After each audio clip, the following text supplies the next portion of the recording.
Precise. Got it. We could spend an hour talking about Chris's guitar collection based on this. We the could. backdrop. It's just a fake background.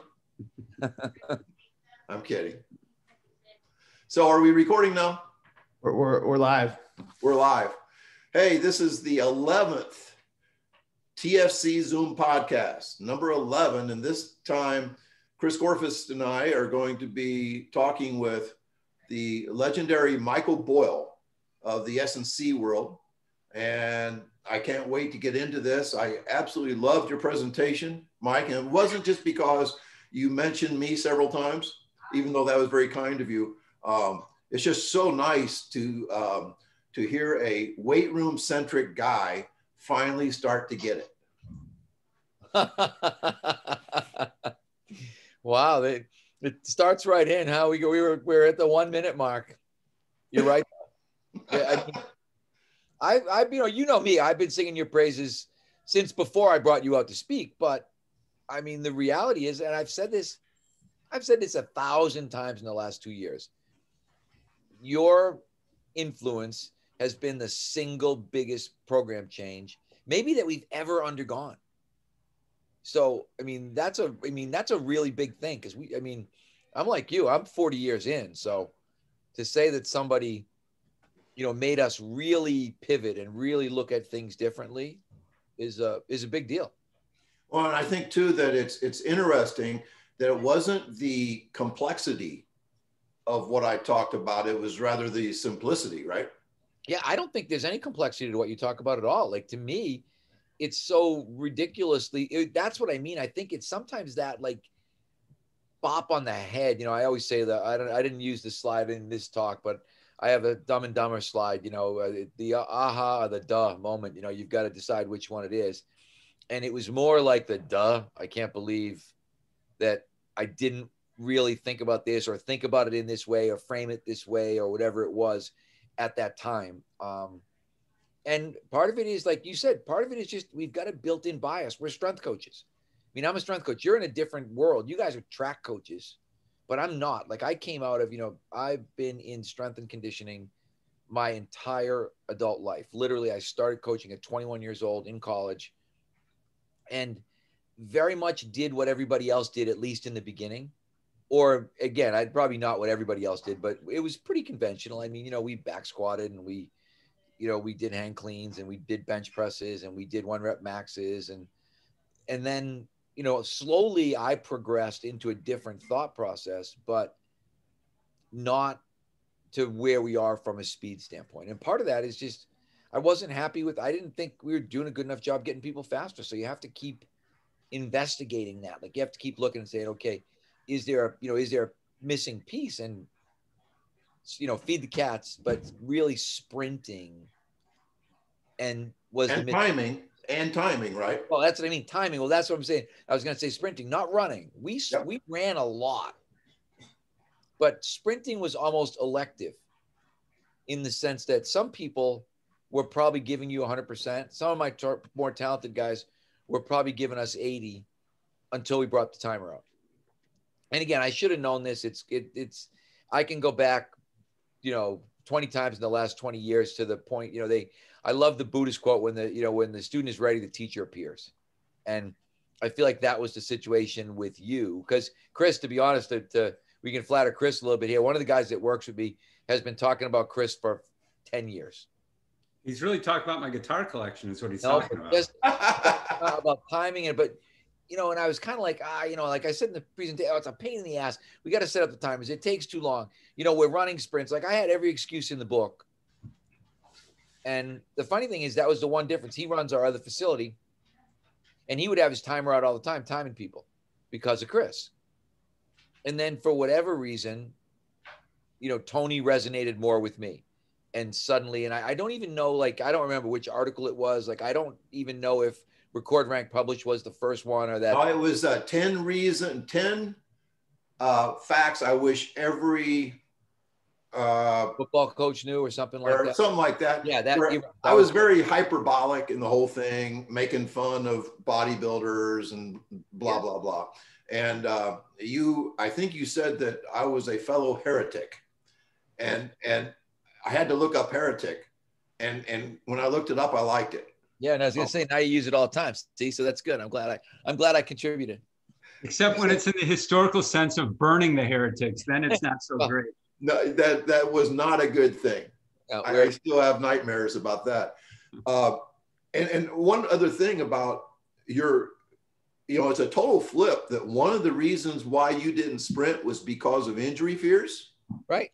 And now it's not only a lack of fear, but you believe that without sprinting, guys will get injured.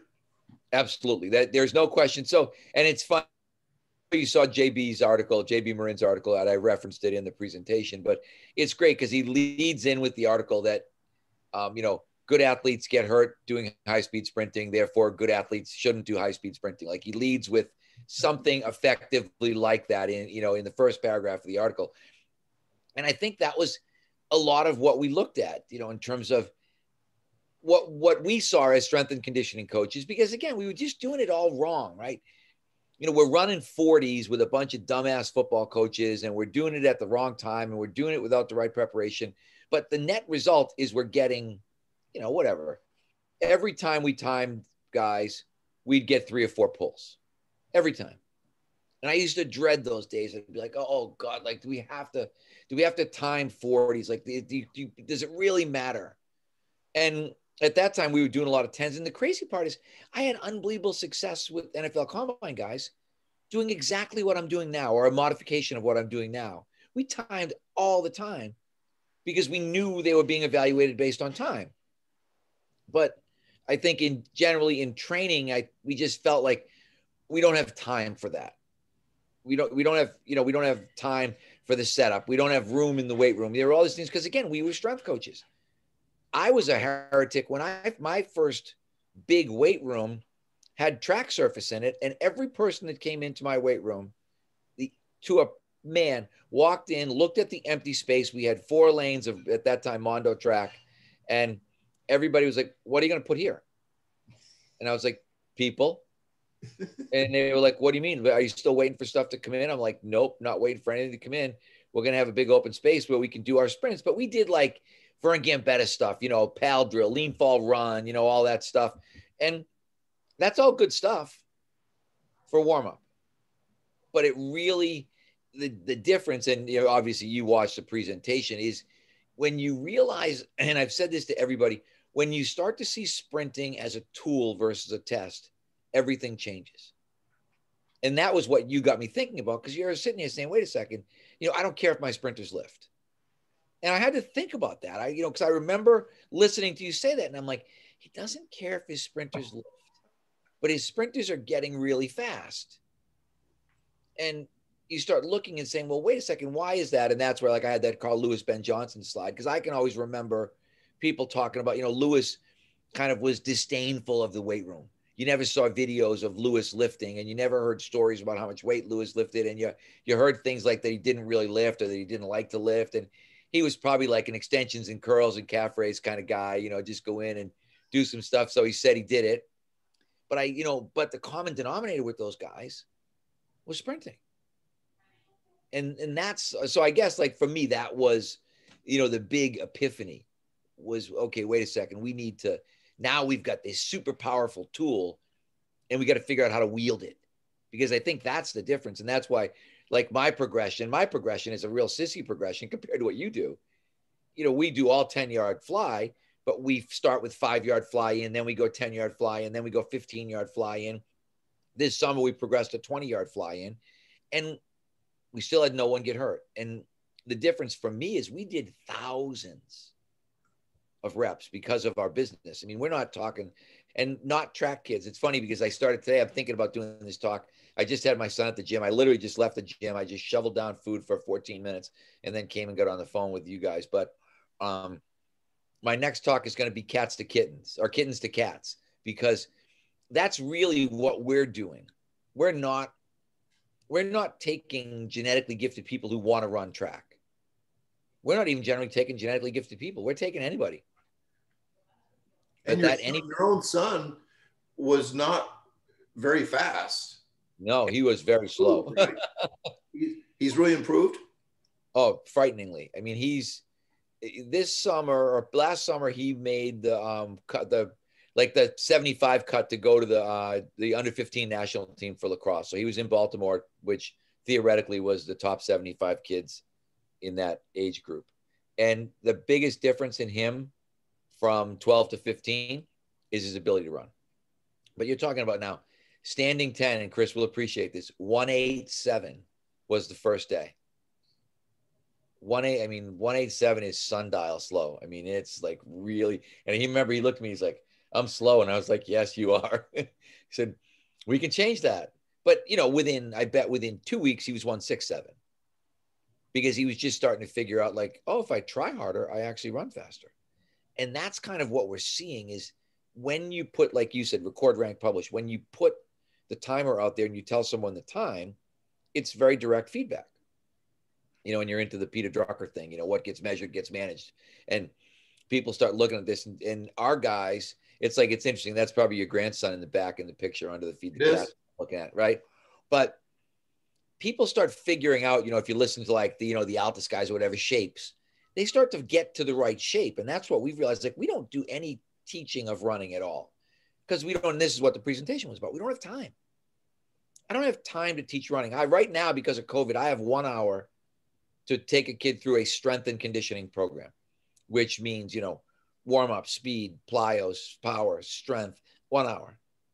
And that means that warm up, speed, plyos gets 12 minutes because that's what we can afford to budget out of that hour to be able to, have time to get them properly warmed up and to do the things we need to do. And to have, we have 36 minutes in the weight room. That's it. 3 12-minute blocks. So, it's a lot of like, necessity is the mother of invention. I always said, I was talking to somebody else on a podcast today and I'm like the king of cliches, but I always say cliches are cliches because they're true. The reason people keep saying the same things over and over again is because generally it's true. And so we figured out that trying to run fast makes you a better runner. And you probably looked at those videos. If you look at those kids and realize they're all 14-year-old boys and you look at their lower body mechanics, they're all decent. Yes, you could pick, 10 things apart on each guy. But if you look at shapes, they're in the right shape, the extension wise, where their foot crosses their knee. There's a lot of things that are going right just by virtue of them trying to run fast. Sorry, so I can turn a 15-second question into a 15-minute diatribe. So when you made the shift, when you went from being all weight room and introduced sprinting, how did you sell that to your tried and true customers who had been with you for a while and people who came there and expected something to happen and then all of a sudden there's a track out there? Well, the good thing is that's what most people wanted to do anyway. The vast majority of people don't really want to lift. If I gave them Tony's spiel and said, hey, you don't even have to lift weights and you can get faster, all we're going to do is go outside and run, you'd have a lot more signups than I get. We were pretty regimented in terms of really being more, we were, like I said, strength coaches. When we started out, I was the weight coach. Then I became the strength coach. Then we slowly became strength and conditioning coaches. And then we somehow became performance enhancement specialists or something. But it was a really easy sell. Plus, I'm a really good salesman. That's one thing I'm good at. I can look at somebody and I have no problem saying I was wrong. You know something? And I talk about a guy like Tony all the time. Hey, I met this guy, Tony, and he, this idea is unbelievable. And we're going to make a massive difference in terms of speed. And then they do it and it's fun. Like we sprinted tonight and we had to cut them off. Like we did 4 fly 10s with a 10-yard fly in. We could have spent 20 minutes doing just that. And the boys would have been very happy to, talk shit to each other and, figure out who ran faster than who and all that stuff. But it's like, okay, we're done. 4, we got to start lifting. Cause I still do believe in the weight room for a number of reasons because and it's, it's the old Saturday Night Live skit. The weight room been very, very good to me. You know what I mean? Like when I really look at, we've been able to develop some really good athletes, some really powerful athletes, some really strong athletes, some very resilient, injury resistant athletes doing what we're doing. So I don't want to kind of throw out the baby with the bathwater, but at the same time, it's figuring out, I always, I use that pie analogy. How do I only got 6 slices and I got to figure out, what's going to be in each one of those slices. And that's kind of where, you know, that's why we're where we're at right now. Well, one of the things when you did go towards more of a sprint-based thought process, it didn't hurt your lifting at all, did it? Oh no, God, no, not a bit. But it hurt our time for lifting. So we're doing a lot more, especially with like my son and his friends. They're all 15 going on 16 now. And we're more into like the 1x20 style stuff because we don't have time for multiple set training. We don't have time to spend a lot. You know, we've got to pick our, you know, whatever, 6 or 7 really big bang for the buck exercises and do them. And we've got to get those exercises done at an appropriate level of intensity. And again, we've got to get that done in 36 minutes, which is really what we have from a time constraint standpoint. Because for us, we're running a business, and the business is based on, you got to get, you know, it's like the restaurant, you got to turn the tables, right? You know, if you can't get people in and get people out, like, you know, some people talk, well, we do this, we do that. I'm like, that's great. You'll be freaking poor your whole life. That's fine with me. I have no problem. You know, if you want to spend 2 hours, you know, coaching one person, you better find a lot of really rich people, and you better find a place where you can do it where they're not going to charge you rent. Because I don't care how much you charge an hour, you're not going to make enough money, you know, to make it a business. And so for us, we've got to balance the business with the programming, and then try to come up with the best programming that we can that makes business sense. And COVID forced us to. You talked about the 6 or 7 lifts that give you the best bang for the buck. I would be interested in hearing what those are. So for us, hang clean, I'm a huge hang clean person. I think everybody should hang clean. I'm, you know, again, I've seen people increase their vertical jump by a foot over the course of 4 years. And I would attribute the vast majority of that to hang clean. And people will argue that point with me. And I'm like, whatever, argue all you want. I don't care. I'm not stopping doing hang clean. So, you know, trap bar deadlift the same way. You know, I think trap bar deadlift is a really high value lift as long as somebody's got a good back.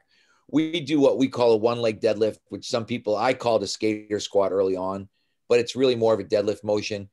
You know, we do a pure 1-leg squat. So, you know, standing, not a pistol, but the free leg is not touching the ground.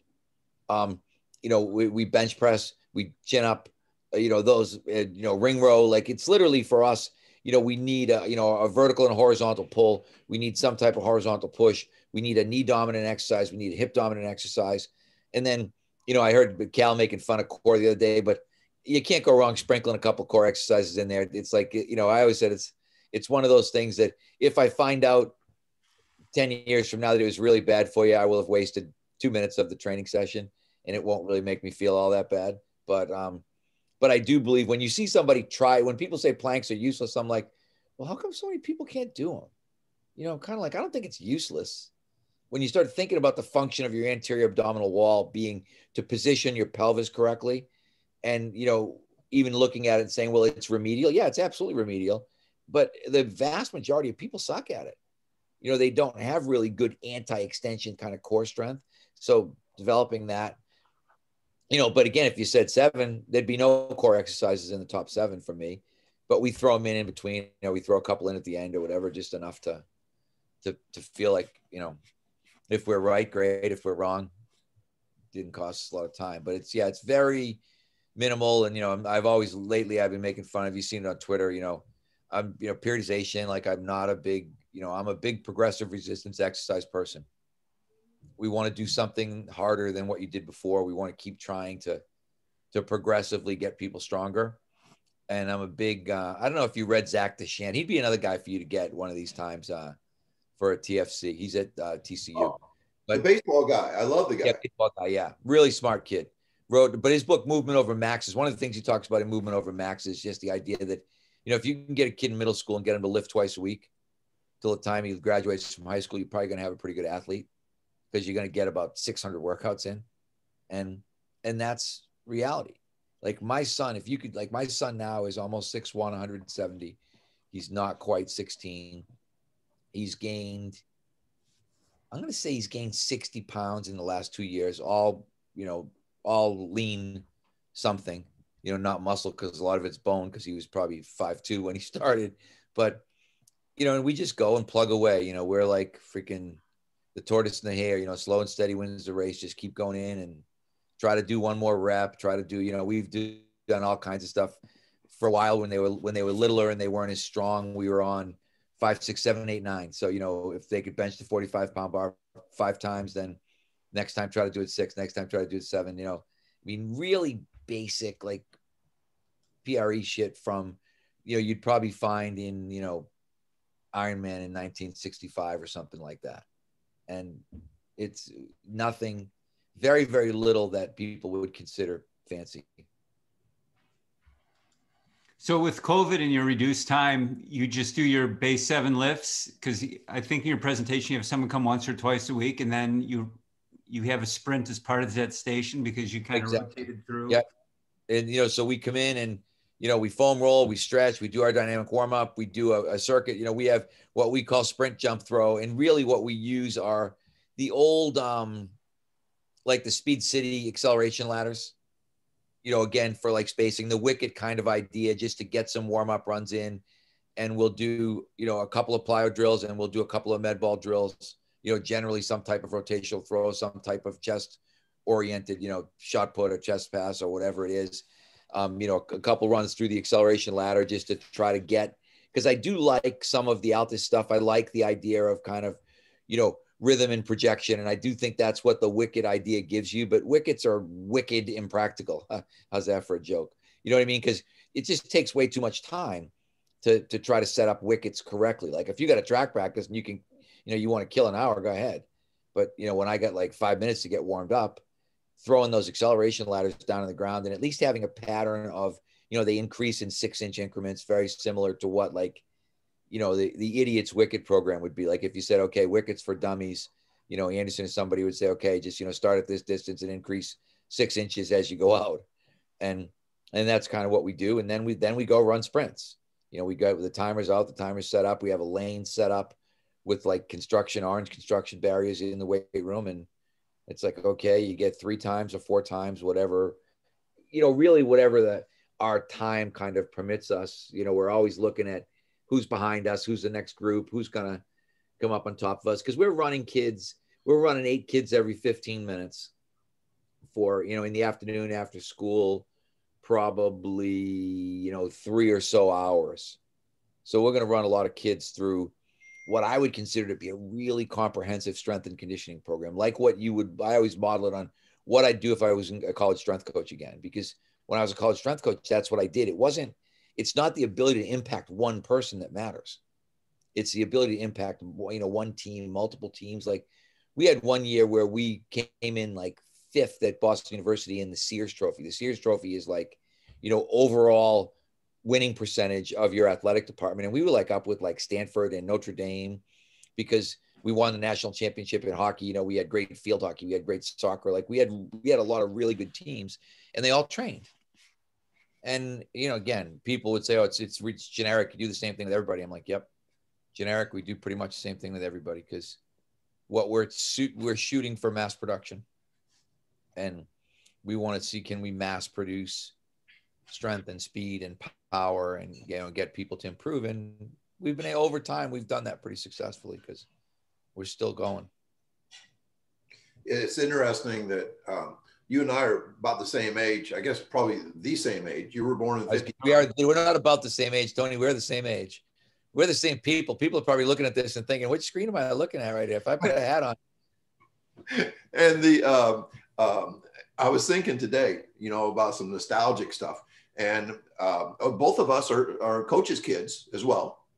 Yep. Your dad was a coach, but he became a principal. And by the way, anybody that hasn't read the article you wrote about your dad needs to read that article. I was absolutely blown away by that.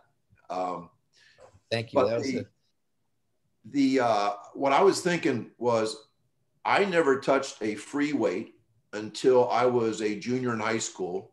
And that would have been like 75 that I started off on universals. Yeah. Well, see, I was the opposite. I had a 110-pound set in the basement, probably in 73. And I think about what a friggin' weirdo I was. Like, I can't even imagine what people thought of me. I had a hill that I ran like Gail Sayers. Literally, I remember reading an article about Gail Sayers running hills. So I had this hill that I ran, and I had the weight set in the basement, and I had the chart on the wall, and I followed my 110-pound York barbell set chart on the wall. I mean, I did like Jefferson squats. I did like ridiculous shit just because it was on the chart. And then we had the universal at the school, so we could go play with the universal, which then we thought, oh my God, this is unreal. You just stick the pin in. You don't have to change the weights. You don't have to do all that stuff. But relatively quickly, I talk about this in a lot of my talks. I was so lucky that I just kept ending up around really cool people. So, and I told this story probably on every podcast that I've ever done, but I show up at Springfield College in 1977, and I walk up to my dorm, and my dorm director is Mike Woysick. If you are a football person, you will know that Mike Woysick was the second longest tenured guy in the National Football League. And his big distinction is that he is tied with Tom Brady for Super Bowl rings. So Mike has 6 and Tom Brady have 6. They're the only people in the National Football League with 6 rings. So Mike was with Jimmy Johnson in Dallas. So Mike was with, Troy Aikman and Darryl Johnson and, Michael Irvin. And like those were his guys early on. And then he went to New England with Parcells and really was the guy that made Brady before Brady became a flake and started telling everybody he doesn't lift weights and he just does bands and, stretches, which is total bullshit to sell books. But Mike was my dorm director. And Rusty Jones, who is the longest tenured guy in the NFL, still there. He's in Indy. He retired once and is back again. Rusty's probably in his, I don't even know what year. I mean, he might be close to his 40th year in the NFL, 35. He was a GA football coach at Springfield when I was there. And the weight training teacher had just left University of Hawaii, where his mentor was Bill Starr. So, I mean, this is where I'm at Springfield College. I am, if you've read Outliers, right?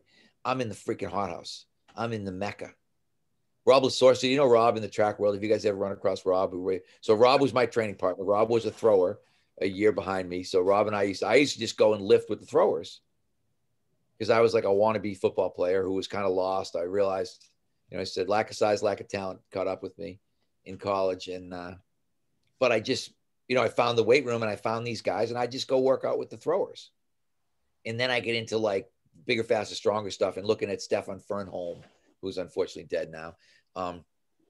Greg Shepard used to write all these articles about Stefan Fernholm and, running a 4.340 at 260, and what he was doing from a training standpoint. And that led me literally, we were talking about this with another guy. I did another podcast today.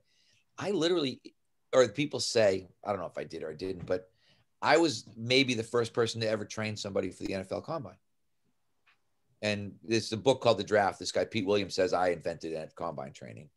And I'm like, I don't know if I did, but I don't know anybody who was doing it before me. So I probably can. I always say I'm taking credit because Pete said I did. So it's in a book. It's been recorded that I invented training for the combine. So I'm going. You're also associated with Chris Doyle and Boyd Epley as well, right? Yeah, not Boyd. I never really knew Boyd more than, personally, but Chris was one of my players. So I was Chris's, first strength coach. I got him into strength and conditioning. Chris was a football coach. He was the offensive coordinator at Holy Cross. And I still remember him calling me and saying, I'm thinking about going into strength and conditioning. And I'm like, oh my God, it's going to be the smartest thing you ever did. Get off the freaking road. You don't have to recruit anymore. You don't have to deal with all the bullshit. You'll be so much happier. He was making $1 million a year at Iowa. Yeah, I know.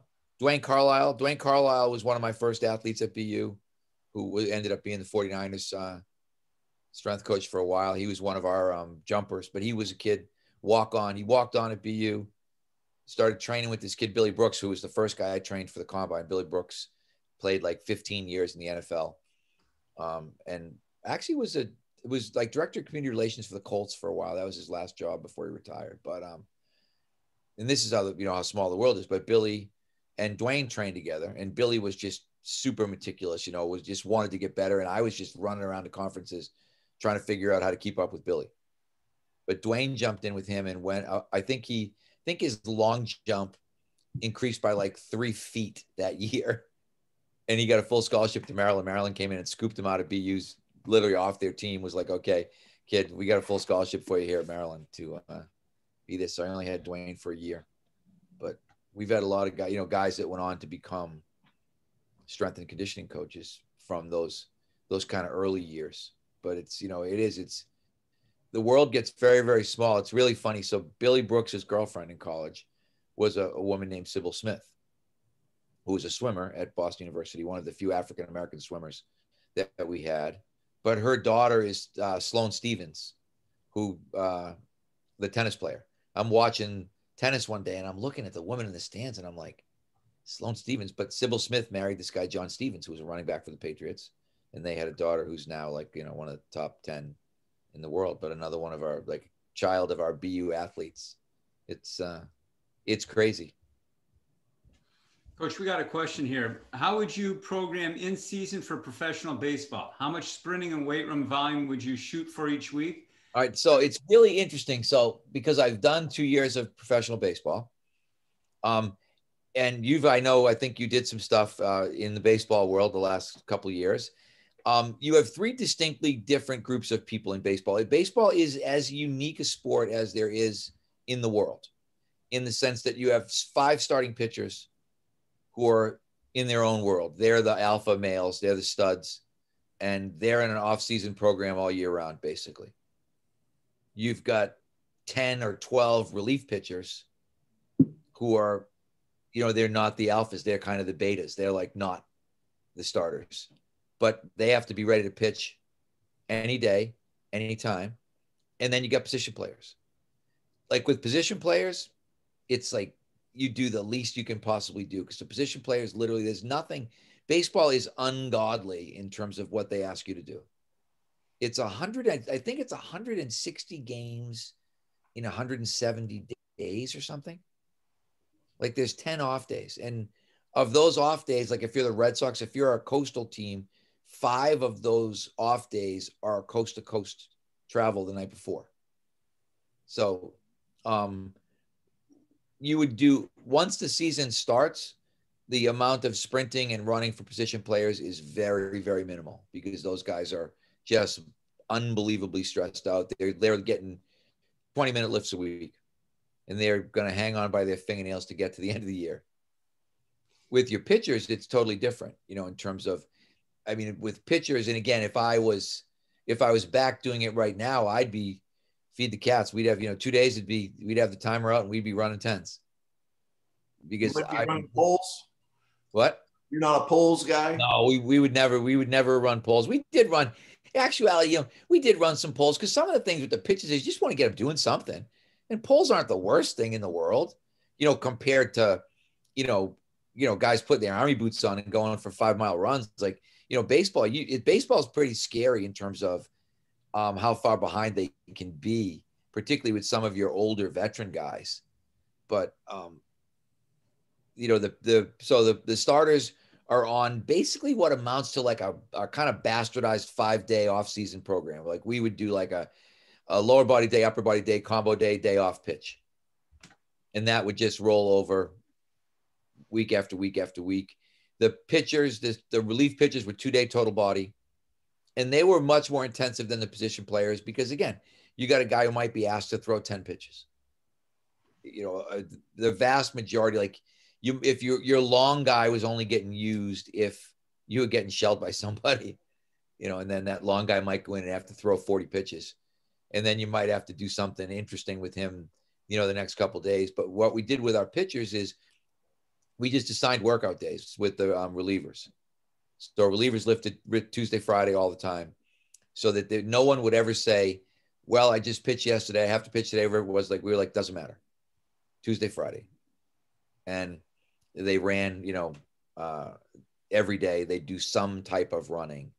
But even at that time, and this was 2012, 13, we probably didn't do enough high-speed running, but trying to get these guys just to do some high-speed running and to do some basic plyos, getting them to do, box jumps. We did a lot of, I have an MVP shuttle. We used our MVP shuttle a lot because we had some big ass pitchers who did not have great strength to body weight ratios. We had John Lackey, Josh Beckett, Andrew Miller, all of them over 6'4", all of them over 200 pounds, all of them absolute stud pitchers, but not super strong lower halves relative to like a John Lester, who was, Lester looked like Brian Urlacher's brother, like he was a totally different guy. So you know, baseball, I could talk about baseball forever because of the uniqueness too. And even with pitching, I was just talking to one of my other friends, Craig Breslow, who's assistant GM for the Cubs now.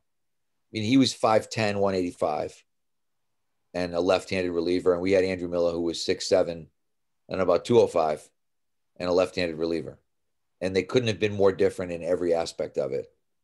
But the biggest thing with baseball is just getting them, well, all pro sports, compliance.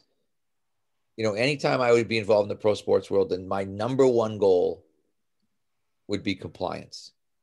How many workouts? Because, you know, when I worked for 10 years for the Bruins in the 90s, and the more our compliance went up over that 10-year period, the more our injury rate went down. I could literally track and say, okay, we got, you know, X hundred number of workouts in this week or this year as a team, and this was our man games lost.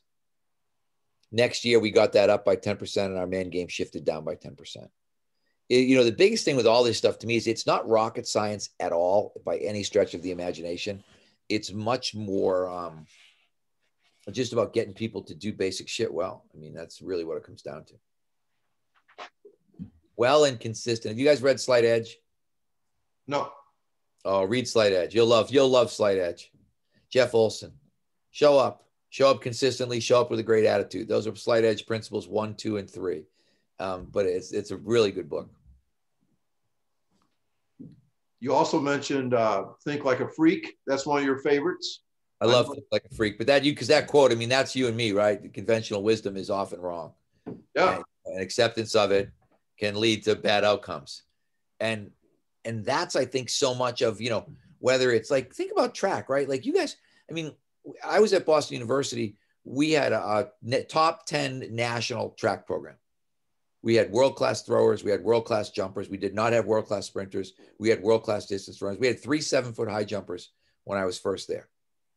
You know, we had guys that placed in the NCAA in the shot. We had guys that placed in the NCAA in the discus, guys that placed in the NCAA in the hammer.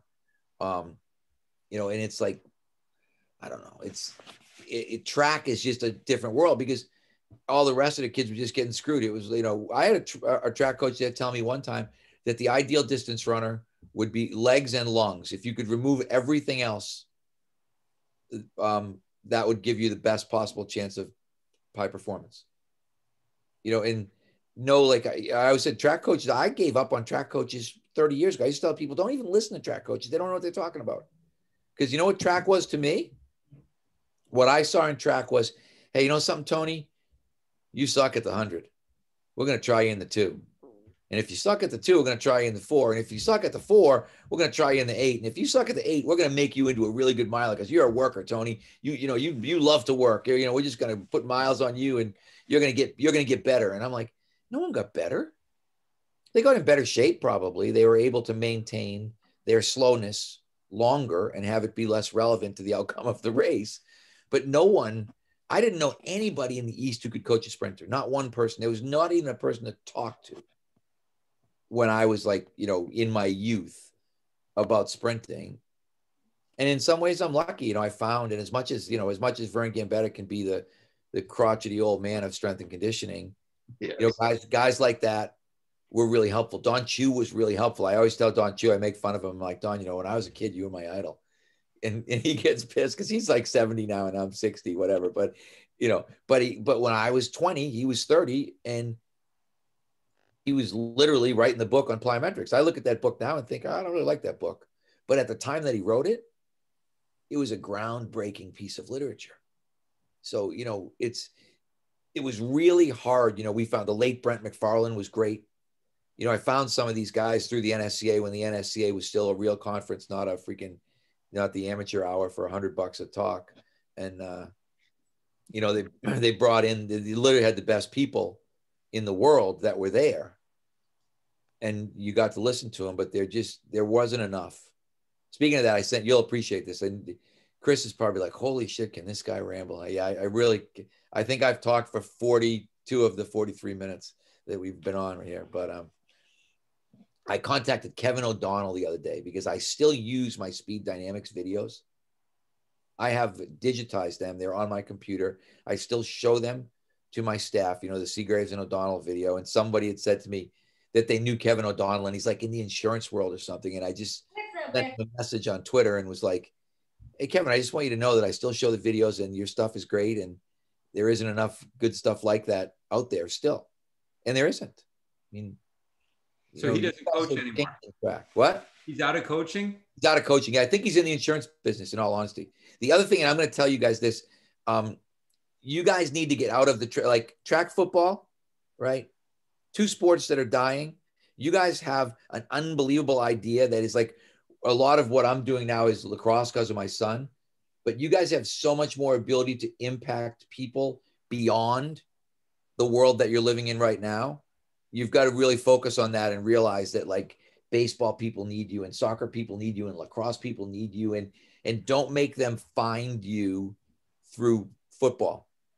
That's just my advice. It's weird when you say that, because I have a 45-minute Zoom scheduled with the University of Pennsylvania lacrosse on Friday, and supposedly they're pretty good at lacrosse. I had no idea. The head lacrosse coach, all the Ivies are good. The head lacrosse coach at University of Virginia emailed me a couple days ago wanting some stuff, and I heard they were pretty good too. And so, and then like top 5. You know why? Because my friend Jamie Monroe and I have been banging the time 10 drum. Jamie's like a big influencer in the lacrosse world. And all these people know who you are because I've been telling everybody who you are. I've been telling people like, hey, seriously, like, I'm like, if you want to get better, the easiest way to get somebody better is to make them faster. Yeah. I mean, because, you know, when you look, like, I've been really lucky in terms of like, I've worked with elite people in every sport. And the best ones are the fastest. You know, the best athlete I've ever worked with in my life is Carl Crawford. And Carl Crawford is just fast. Carl Crawford could do standing backflips at 230 pounds at 30 years old. And he was, I always said, Carl was a 280 hitter who was a 250 hitter, but was really fast. He'd get 10, 12 infield hits a year that nobody else was going to get just because of how unbelievably athletic he was, you know? And it's so that would just be, that's my unsolicited advice. Hey, Chris, I was going to ask you the point that Michael made about track coaches not knowing what in the hell they're doing in terms of sprint coaching.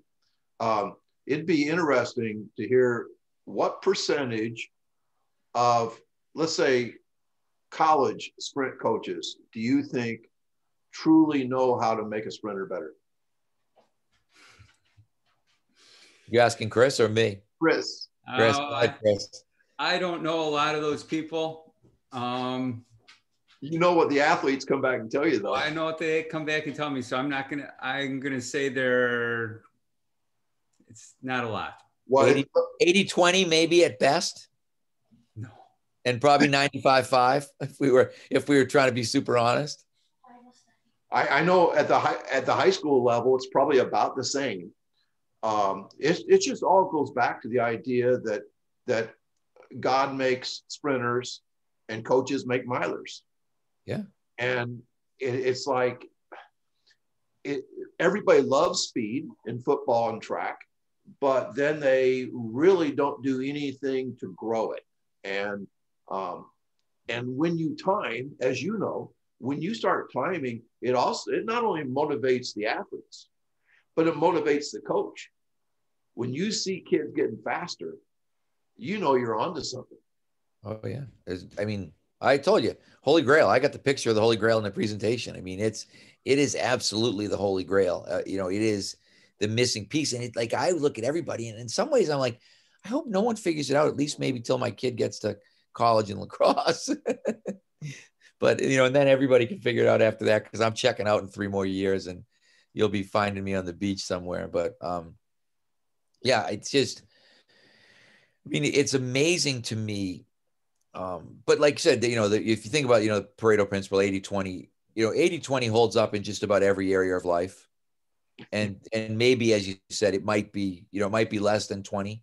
But as I said, I did not find very many people who I felt knew not only more than me about sprinting, but even knew what I knew. you know, even had watched what I watched, you know, had gone out, like, you know, I was one of these people, like, you know, I had watched all the Seagrave and O'Donnell videos. I had watched everything Vern Gambetter had put out. I read Charlie Francis Training System. Then I read Speed Trap. Then I read Angela Isachenko's biography, which I can't remember the name of. And then you drank beer with Charlie Francis, did you? No, I didn't. I never met him. No, that's why I thought drank you beer had. with Clyde Hart, your man Clyde Hart, which was, I'm telling you, one of the highlights of my life. 80 whatever year old Clyde. He, you know, because, you know, and you may have, you know, you have differing opinions in terms of training on Clyde, Right. but what a cool guy. Sure he was. Oh, Well, his charisma is what allowed him to have great athletes in spite of his training. right. No, and also his training was much better than what a lot of other people were doing. I mean, there's a relative scale there. And the other thing is, if you can get involved in great natural selection, genetics is the key to this whole thing. You know, because I mean, you know, feed the cats. We could cross out that, you know, the FEED behind you and put an I and an N in there and say find the cats. You know, because you know it's really about finding the cats. And if you can find the cats and then just leave the cats alone, Yeah, you know, and let them be cats. just feed them then. Because I remember in Charlie Francis, whether it was in Speed Trap or in Charlie Francis Training System, he talked about how Ben Johnson used to hide on long running days. Like Ben would run out with everybody else and then would sleep under the stands. He would literally lay down and then he'd wait till everybody came back. And, you know, when everybody came back, he'd come springing out and run in with them like freaking Rosie Ruiz at the Boston Marathon. And the difference was inherently these super neural people know what's good for them. And then we literally try to feed them a diet of shit. You know? Like, let's figure out if there's a way we can make you worse. And I can tell you, I have one of my friends who was a really good miler, who's now a business executive. But, you know, he talks about the fact he never ran as fast as he ran in high school. And I can't tell you how many people I talk to in the track world who say, I never ran as fast as I ran in high school. Probably 80-20. Yeah, 80-20. Again, worse than that. Yeah, Dan has a great, I don't know if you've ever heard. BYU did research and it's 5% is the actual number. Really? Well, I remember Dan, and I actually sent me the story. I have it in my email because I'm going to use it. But I listened to him on a podcast one time and he was talking about how when he got his first high school track job, he said, logically, I went to the basketball team to get some middle distance guys. He said, and I got these, you know, guys, and they came out and they ran whatever, you know, 50 point the first meet that we ran. And I was like, hey, these guys are going to be pretty good. He said, I managed to coach them all spring and get them to 52. And he said, and after that, I realized that I was doing something wrong. And, you know, and the difference with a guy like Dan is, you know, he was just looking at straight cause effect. Okay, what I did didn't work.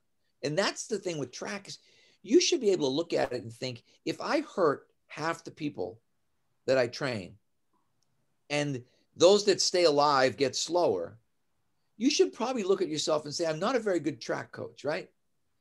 But we'd have people all the time, like person after person, everybody's hurt. Everybody's in the training room. Everybody's got a stress fracture. Everybody's got, you know, something wrong with them and they're slower.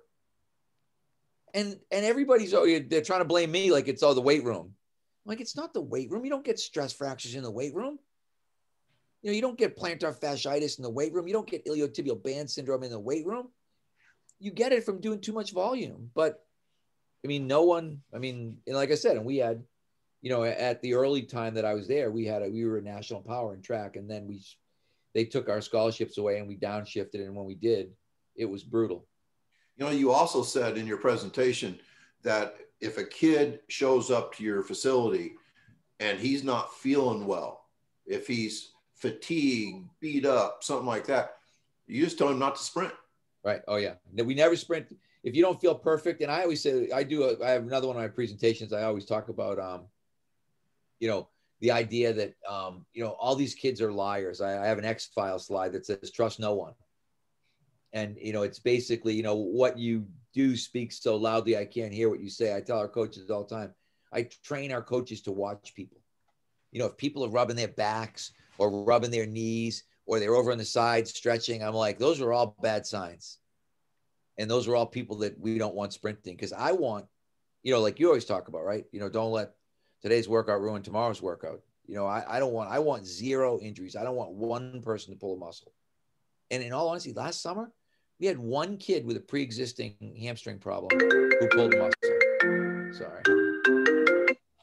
I apologize. My son's FaceTime is hooked up to my computer too, so we may get dinged with a couple of those. But yeah, there's. I mean, honestly, it is crazy.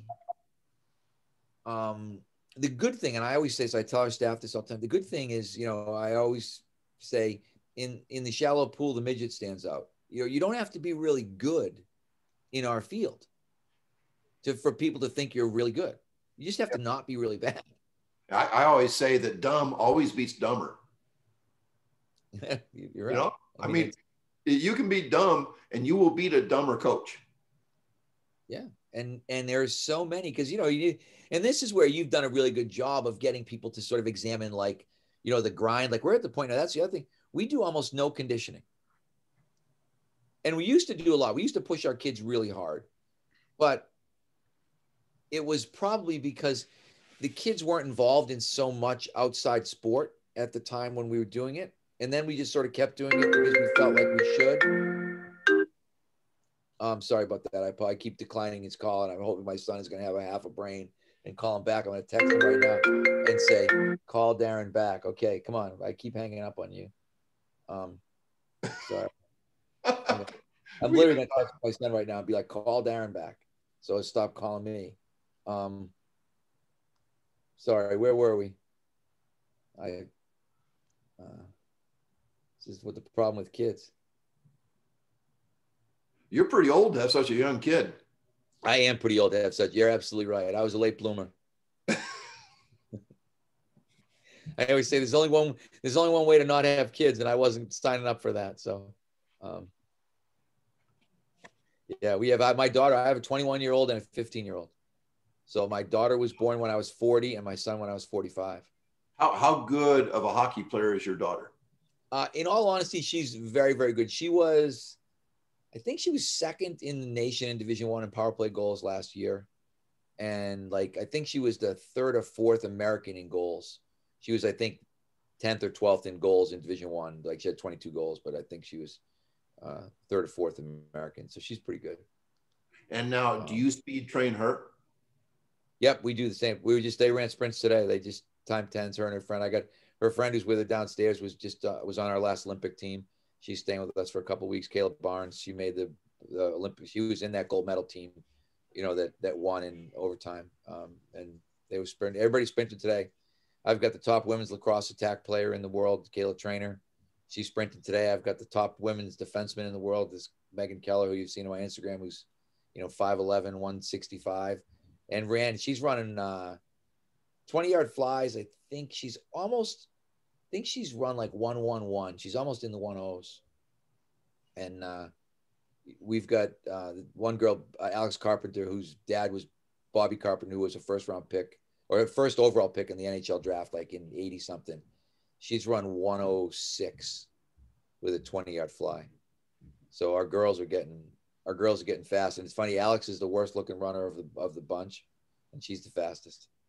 And that's the other thing I tell people all the time. I'm like, it goes back to that's the Clyde Hart conversation, because we were talking about Michael Johnson, and everybody said Michael ran wrong, and he said, I'm watching the Olympics and I'm watching on TV and I'm listening to a marathoner and a high jumper tell me that the world record holder in the 400 meters runs wrong, and I'm like, yeah, he apparently runs right, because you can look at it and say it's wrong, but if it's the world record, it's right, regardless of how you feel about back extension or forward lean or backward lean or whatever. The guy, the fast, that's the beauty of this, though, right? The fastest guy is the fastest guy. There's no, it's not like gymnastics, or diving or whatever. We're not adding in degree of difficulty or, taking points off for not pointing your toes, or it's like, nope. Here's the event, A to B. Guy that gets to be the fastest is the fastest guy. That's the beauty of it for me. What else we got? We can go a few minutes longer. Sorry, because I talk too much. You guys probably actually have questions you want me to answer. So, the bike study story that you gave in your presentation. I think that's a hell of a story, because I always told my chemistry kids the same type of story, that we are what we do. We are not what we listen to or see. We are what we do. So we have to do chemistry in order to truly learn it. And I would always give the story of, what if we brought a football team into the classroom every day, and they were the most knowledgeable football team in America? Would they win on Friday night without being on the field? And the kids would say, no, they'd get killed. And that's kind of the way we do education these days, is that we talk about stuff and we don't do enough. And so can you encapsulate that bike story? Yeah. So the book is called Most Likely to Succeed, and it's really about the education system. It's a guy named Ted Dintersmith, who's an educational consultant based in Boston. And I forget the other, there's two authors, but Dintersmith is the one whose name rings a bell. But I loved, he said, if we taught bicycle riding in school, he said every kid would know every part of the bicycle. Every kid would understand, gearing ratios. He'd know how to spell derailleur. There are all these things that he'd know about bikes, but no one would ever ride a bike. And I remember, and it's funny because I've taken a different view of education since then. My father, again, was a high school principal, and education was really important in my house. But they start out the book, Dintersmith says in the book, like, give it up. You're never going to be smarter than your phone. Like, don't worry about it. The knowledge economy is dead. Like, you don't need to know math facts. You don't need to know, you can literally say, like, Siri, what's this? And Siri's going to tell you faster than you can look it up. But the soft skill stuff, the ability like this, the ability to talk, the ability to write, the ability to do a presentation, all of these things are what are going to carry our kids into the next generation, unless they are some, odd specialist, like an engineer, or, there may be certain things where they'll need that kind of knowledge economy. But even with engineering, they said in this book, they said nobody except contractors uses math beyond the 8th grade level. Wow. Right. But then think about it. Do you know anybody that does? Chris, do you use math? No. No, I mean, I never took calculus. I don't even, I can barely squeak out like an algebraic equation in Excel, to be able to figure out what I want the cell to read. And that's about as mathematical as I get. And it tells you when the formula is wrong. You get a little error message. It tells you that, like, okay, you got your parenthesis in the wrong place, move it. And then you move it and you're back at it. So, yeah, I think there's, the good thing is, and someone asked me, the guy I was talking to today asked me this, the fact that we have access to so much information now, if you think about it again, like, Chris, how old are you? 52. Okay, 52. So you're like a generation removed from Tony and I. But when Tony and I started, you had to wait for like the next Strength and Health to come out, or the next Ironman to come out, or, whatever magazine you were going to read to get information. I can remember walking to the store, the smoke shop, literally on a daily basis at the end of the month to look and see if the new magazines were in. Because that's where we're going to get our information. I mean, I had a guy interview me. He said, what's been the greatest technological advance during the course of your career? I looked at him. I said, without a doubt, the computer. And he was like, what? I was like, the computer. I said, when I started doing this, we didn't have a computer. No one had a computer. I had a yellow legal pad. Like, I wrote guys' names down. Like, we mimeographed sheets. We did things that people would look at now and think like, no, cavemen did that. People that traveled, in covered wagons did that. And I'm like, no, this was how, when we did testing, if we wanted to do something, even then, like, the word processor was a big deal. We could type up sheets and print them out.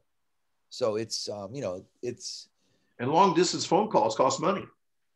Yeah. I mean, a lot of money back then. And imagine, but the whole idea of thinking about, I can remember one of my clients, this was in the 90s, probably, it was actually 96 or 7, telling me about the internet. He was a chemistry professor at Boston University where I worked. And he was like, Mike, you got to see this internet thing. This is going to be huge. And I couldn't, he was talking about like, oh, you got to download Netscape and do this and do that. And I mean, I had no idea what he was talking about at all. It made no sense to me. And never realizing that what he had seen was going to change the world. But he said to me in 1997, you need to get your stuff up on the internet. And I was like, I don't even know what the internet is. Yeah, I think I got email in 98. Yeah, I'm trying to think. My email address is 22 years old. Well, yeah, you're AOL, right? Are you AOL? No, it's Yahoo. Oh, you're Yahoo. Okay, so I'm AOL. So I'm about the same time. But I always said AOL is code for old. Yeah. Yeah, that's kind of embarrassing, actually, Mike, but that's all right. Yeah. No, I always say that. I apologize to people when I tell them, when I read my email address off, I'm like at AOL.com. And I'm like, I know. I said, I have an AOL. I think I still pay, honestly. I swear to God, I think I pay for internet. Like $9 a month on my credit card. I figure out how to do it, but I refuse to go to Gmail because Google is a scam. The worst customer service company in the history of the world. The one of the more interesting questions, how come people got so pissed off when you put on a speed clinic? Oh my God. Well, that was man, what's his oh God, I should Latif thinks that I shouldn't be able to speak about speed. Although I was teaching people about speed before Latif was born, literally. When there were no track coaches. Really pissed at you. But, and the difference was, if they just listened to what I said, it would have made perfect sense, because, you know, what I'm talking about is what I'm doing. But they were mad. They were like, you don't have any right, you know, you can't talk about speed. And I was kind of like, imagine if I went to you, you know, Chris, I don't want you talking about single leg training anymore. You know, you can't talk, you don't know, you're not a weight room guy, you're a track guy. Don't stop talking about strength because you're a sprint guy. Like, stay in your lane, buddy. But that's what they wanted me to do. But I was talking to Jonas Dodo about it. And Jonas said, the reason people get mad at you is because they're afraid. Because I have reach. You know, I have clout. And I have opinions, and I'm old, and I don't care. I'm like you. I'm at the point where I don't really give a shit what anybody thinks. So if I offend somebody, I'm offending them out of a sincere desire to help them improve. And if they don't like it, tough shit. I mean, whatever. I always said, I'll come home. The dogs will be here. My kids will be here. My wife will be here. Life will still be just as good. But yeah, it's amazing that, but that's very representative of our field. Incredible professional jealousy.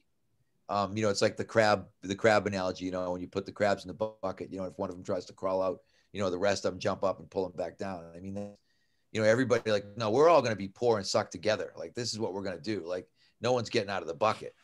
And, you know, and then if you get out of the bucket, you know, the resentment that you get out of the bucket is, you know, so high because we're supposed to be poor.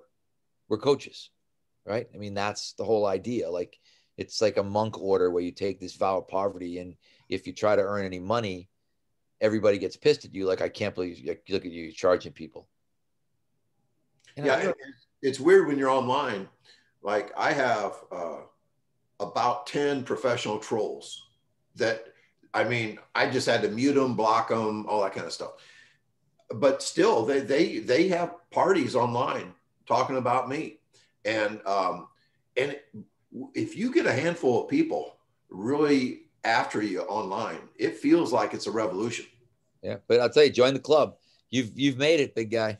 That's influence right there. You know, when you got 10 of your own trolls, when you're muting and blocking, I'm that way. I have people like, and again, I could name names, but it doesn't do any good. But it's amazing, you know, the people that you have to mute or block. Because again, I mean, even in the track world, and I'll just say very close to you guys, there are some incredible phonies who are professional trolls, and who don't coach anybody and who have never coached anybody. And if you follow their Twitter feed, you would be like, you know, they must have Olympians living outside their house, except they don't, and they've never coached any.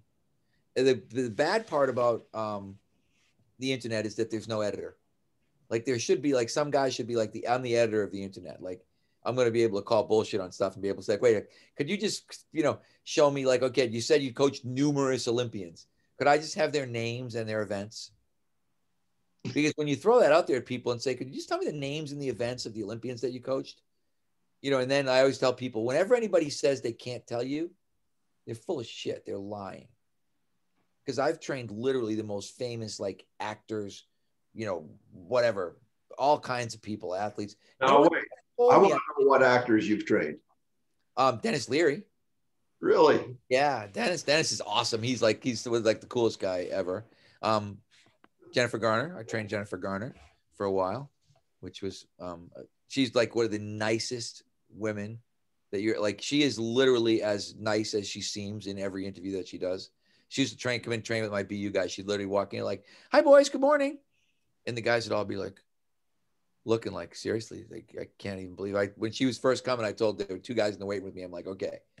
I said, because for about a week, I didn't know if this was going to happen. And like my friend who I was setting me up with her was like, Jennifer's coming to Boston. Jennifer's coming to Boston. Jennifer's coming to Boston. And then she didn't come to Boston. And then I get the phone call, like, I'm on my way from Cambridge. And I looked at these 2 guys and said, okay, just so you know, I said, a minute from now, Jennifer Garner is going to get out of the elevator and walk into the weight room. You guys just act casual, like no big deal. Like she's been here 100 times. And of course, instead, they just literally run into the locker room and text everybody on the hockey team to let them know that Jennifer Garner is now in the weight room. So it was, but my point is that Jennifer was the only person who ever said, don't mention my name, because she didn't want people to know she was in Boston. And then she said, but I'll make it up to you. And she literally, I have the video. She thanked me on David Letterman, like by name on the David Letterman show. And she did it on purpose. And she was like, yeah, I couldn't, because at the time, like, it was like through the Ben Affleck thing and People magazine, all these magazines were calling me. And I'm like, I don't know where she is. I don't have any contact with her. And she said, if you just tell these people I'm not here, I'll make it up to you at some point. And then someone sends me a clip of her on David Letterman talking about her time in Boston and training at Boston University with the hockey players and Mike Boyle. But my point is just that whenever anybody says that I have secret clients, they're full of shit, because no one ever says, don't mention my name ever. It just, at least not in my experience, I've never had that happen. Not an athlete or anybody else. But so that's my my brief treatise on trolls.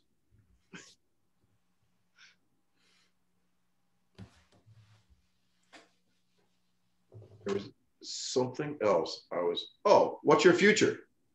It'd be the perfect last question. My future is to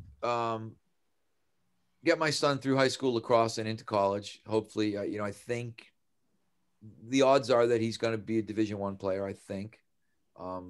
So once that part is done, then I'm going to figure out, I keep trying to say to him, I've been saying like, hey, Jacksonville plays Division I lacrosse. Tampa plays Division I lacrosse. High Point plays Division I lacrosse. Like, there's some beautiful Southern schools where your mother and I could go and retire. I keep threatening him. It's going to be like old school. I'm going wherever he's going, and I'm going to like buy a frat house and hang around with him for the next 4 years. That'll be my future. I'll be like drinking beer and buying liquor for underage kids. But not really. That's a joke, just in case. So the trolls will be posting that one. But yeah, you realize that will be the clip. That will be the clip I'm going to post. Yeah. But so the future for me really is, I'd like to figure out at some point an exit strategy from my business. And I'd like to just spend 4 years, because I'm like you. Like, if you think about this, he's 15. He's got 3 more years. He graduates. He's 18. I'm 64. By the time he graduates from college, I'm 8, 9.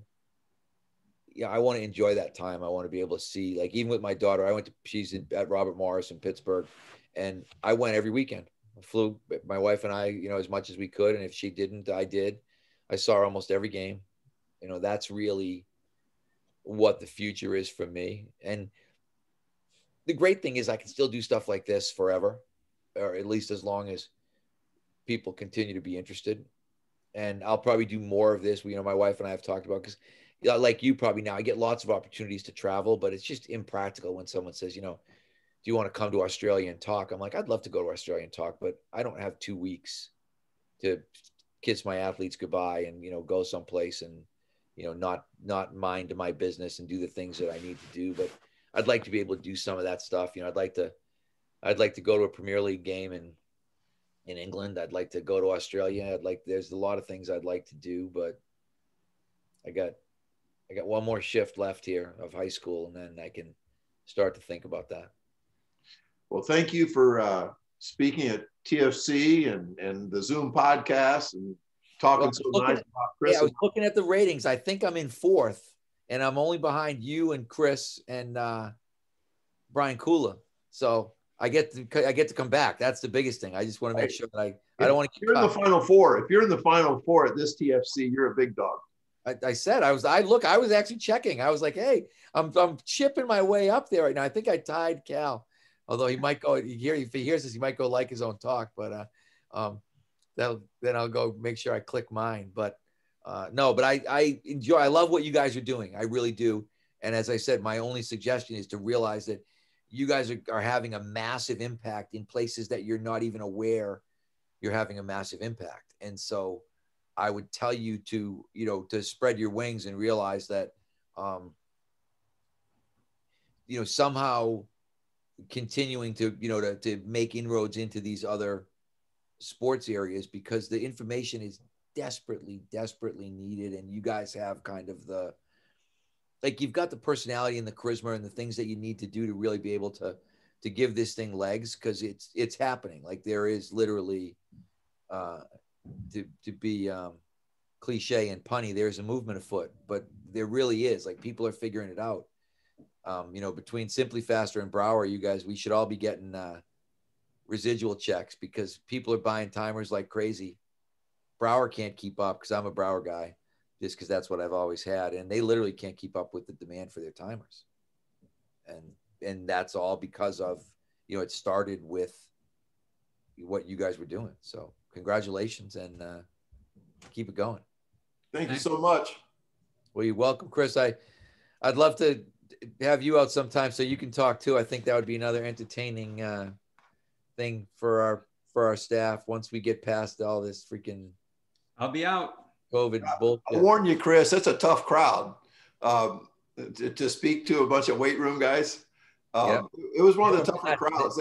They were like sneering at me and stuff. They wanted to lynch Tony. One of the guys literally came to me after and was like, I can't believe you let him say that. But the good thing, in all honesty, the next meeting we had was, about processing what Tony said. And I looked at everybody and I said, one, we don't have to accept everything that Tony says.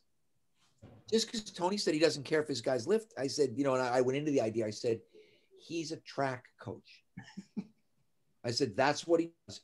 I said, we have collision sports that we have to worry about. We have a need for mass. We have a need for, for strength. Like I always tell people, and sorry, we were supposed to be done, but I'm still talking. But, like in hockey has the highest speed collisions in any sport.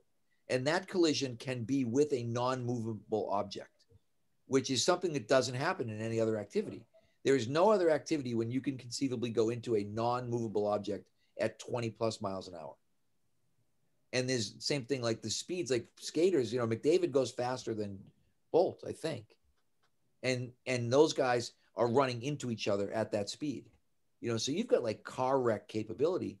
You need to be strong. You're not gonna hold together. Like if you don't have good upper body strength and you don't have, some of these things. So I had to talk them off the ledge a little after you were done, Tony, but it was, all right. Well worth, you need a little of that, right? You need somebody, you need disturbance. What are they, we talk all the time in like the business world, disruption, right? What are you guys doing right now? This is disruption. You guys are going out and saying, well, the status quo isn't good. It sucks. Like there's a lot of people that aren't good at their jobs who are making people worse. And that's not an easy place to go to, especially in the coaching world where, again, it's like kumbaya. We're all supposed to like each other and everybody's supposed to be nice, and to get out there and say that you don't agree with certain people. And then to be able to do it in a way that does, like you guys, like I said, you're building a really cool following. You got a lot of interesting, smart people. So thank you for letting me be part of that. I appreciate that. Thank you so much. Merry Christmas. All right. Merry Christmas. I'm going to go have that beer right now. Enjoy your porter. All right. See you guys. Bye. Bye-bye.